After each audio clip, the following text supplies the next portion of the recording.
pessoal, tudo bem? Hoje é o dia 5 da nossa leitura bíblica do livro Uma Vida com Propósitos. E hoje a gente vai falar sobre o tema Enxergando a Vida do Ponto de Vista de Deus. O autor ele traz no livro que a vida é mais ou menos assim como nós enxergamos ela. A perspectiva de que nós temos da vida vai influenciar diretamente em como a gente vive. Você provavelmente conhece pessoas que veem tudo pelo lado negativo, pessoas que estão sempre vendo o pior das coisas. E se vocês repararem a vida dessas pessoas, vocês vão perceber que é uma vida muito triste. Então, o nosso olhar diante a vida, de como a vida funciona, vai definir o modo em que a gente vai viver. Muitas pessoas dizem assim, que a vida é um quebra-cabeça, uma coisa muito difícil de se entender. Outras até dizem que aqui é o próprio inferno, ou então que é uma montanha russa cheia de altos e baixos. E para outras pessoas ela é como uma sinfonia, uma dança, algo leve, algo suave. O autor ele traz no livro uma pergunta. E eu quero agora que você feche os seus olhos e responda essa pergunta, tá? Feche os seus olhos e escute só a minha voz. Como que você vê a vida? Qual é a imagem que vem à sua mente neste exato momento? Essa imagem que veio à sua mente é como você enxerga a vida, consciente ou inconsciente. E essa é a maneira em que você vai enxergar a vida e isso vai te influenciar na maneira com que você vive. E influencia, inclusive, muito mais do que a gente pode imaginar. Por exemplo, se você visualizou uma festa, você provavelmente é uma pessoa que valoriza a questão de se divertir, de se alegrar, de sentir prazer, né? De ter uma vida alegre. Se você visualizou uma corrida, você provavelmente é uma pessoa que valoriza a velocidade, está sempre apressado com o tempo, enfim. Mas qual é a sua visão na vida? No que você tem se apoiado para construir a sua história? E para cumprir os propósitos de Deus é necessário a gente se desafiar aqui dentro da nossa mente a pensar como Deus pensa. Se você ler lá em Romanos 12:2, você vai ver que é preciso haver uma transformação na nossa mente. O autor, através do seu entendimento, ele traz 3 modos de ver a vida. 2 deles a gente vai ver nesse vídeo e o outro a gente vai ver no próximo vídeo. E a primeira maneira é que a vida ela é um teste. Pois é, eu também achei estranho quando eu vi, eu pensei, será que Deus testa a gente, né? Mas o autor foi trazendo no livro várias coisas, aquilo foi fazendo muito sentido. Então Deus, ele continuamente, ele prova as pessoas, prova o seu caráter, prova a sua fé, a sua obediência, a honestidade, a lealdade para com ele, né? Palavras como provações, testar, refinar, elas são encontradas mais de 200 vezes na Bíblia, conforme o autor traz no livro. E a gente vai ver aqui algumas histórias, né, de Deus provando as pessoas. Deus ele provou Abraão quando pediu o seu filho Isaque. Deus provou Jacó também, quando Jacó precisou trabalhar mais 7 anos para com que ele pudesse se casar com Raquel, né, a esposa que ele tanto amava. Adão e Eva também foram provados lá no Jardim do Éden, quando Deus confiou a eles, né, a administração do jardim. Eles também foram provados por Deus, testados por Deus. Davi falhou várias vezes, diversas vezes, ao ser submetido por provas de Deus. Mas a Bíblia também traz exemplos de pessoas que foram testadas por Deus e aprovadas, né? Como, por exemplo, Esther, José, Ruth, Daniel. Os testes, eles são muito assim para desenvolver a questão do nosso caráter.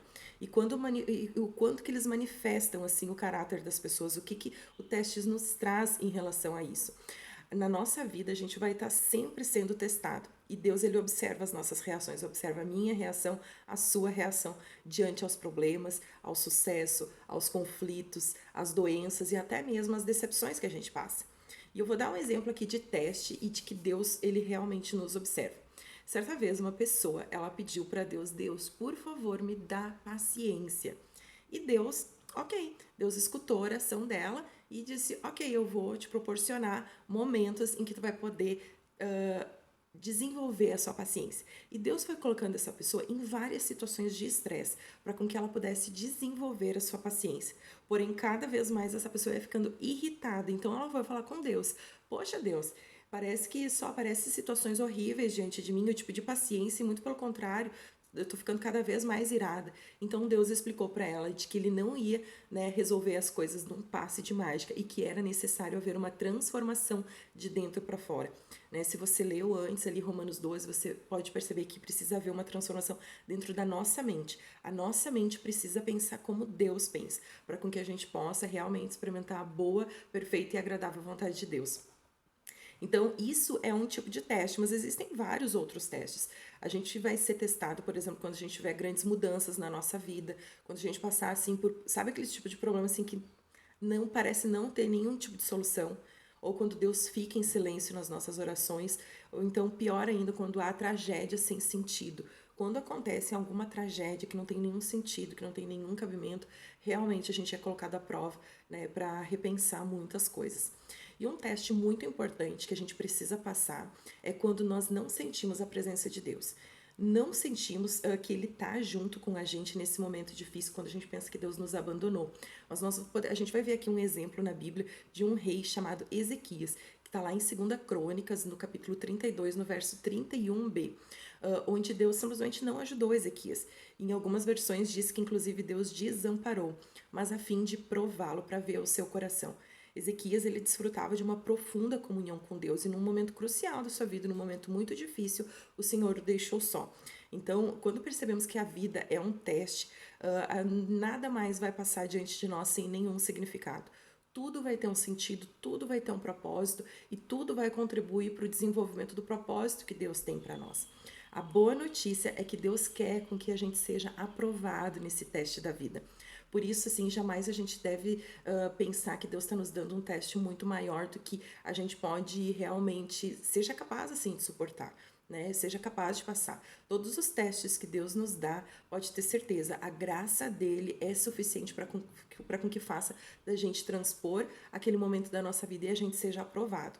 Então, toda vez que nós somos aprovados, nós adquirimos conhecimento e Deus faz planos em nos recompensar. A obediência nossa a Deus, ela traz frutos. E a segunda maneira da gente ver a vida é que a vida aqui na Terra é um teste de confiança, um ato de fé. O nosso tempo, os nossos bens, talentos, energia, oportunidades, os nossos relacionamentos são dádivas que Deus nos confiou para com que a gente cuide muito bem. Nós somos mordomos de Deus, de tudo que Ele nos deixou, né, aos nossos cuidados, nas nossas mãos. Nós mesmos, assim, quando a gente partir, a gente não vai levar nada. Tudo aqui é emprestado de Deus. Então, enquanto a gente estiver aqui, a gente deve fazer o nosso melhor para cuidar das coisas que Deus nos deu, nos presenteou. Quando Deus falou ali com Adão e Eva, lá em Gênesis, a primeira tarefa que ele deu foi administrar.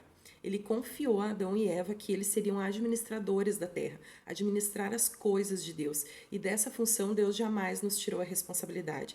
E é parte do nosso propósito atualmente, né? Tudo que podemos desfrutar, tudo que Deus nos deu, deve ser tratado como uma responsabilidade muito grande. O mundo aí fora, ele diz o quê, né? Que se você não for dono de alguma coisa, você não vai ter cuidado, o cuidado necessário com aquilo. Mas nós cristãos, a nossa régua é um pouquinho mais em cima. O nosso padrão é um pouquinho mais elevado. Porque a gente entende que Deus é o dono, então sim, eu devo cuidar da melhor forma possível. E a gente pode ver na palavra de Deus, Jesus frequentemente ele se referia à vida como um cargo de confiança. A gente pode ver na parábola dos talentos, por exemplo, o Senhor ele avaliou os seus servos, né? Foi avaliado a questão da responsabilidade de cada servo. E houve uma recompensa adequada para cada um conforme era o adequado. O Senhor deles falou, né? Tem uma partezinha lá do versículo que fala assim: servo bom e fiel. Você foi fiel no pouco, eu o porei no muito. Venha e participe da alegria do seu Senhor. Então, ao final de sua vida, você vai ser avaliado e você vai ser recompensado. Se você foi um bom mordomo das coisas de Deus, do que Ele confiou a você, se você foi fiel nas coisas dele. E se a gente for realmente fiel nas coisas de Deus, cuidar de tudo que Ele nos deixou, existem 3 promessas. Uma que é o reconhecimento, servo bom e fiel. A outra que é a recompensa, eu o porei no muito, e também haverá uma comemoração. Entre na alegria do seu Senhor. E a nossa pergunta para reflexão é a seguinte: o que aconteceu recentemente que agora eu percebo ter sido um teste de Deus? E qual é a tarefa mais importante que Deus me confiou? Eu espero que esse vídeo tenha abençoado a sua vida. Se esse vídeo abençoou, eu peço que você curta ele, que você compartilhe ele. E se você ainda não se inscreveu aqui no meu canal, aperte o botãozinho aqui embaixo e se inscreva.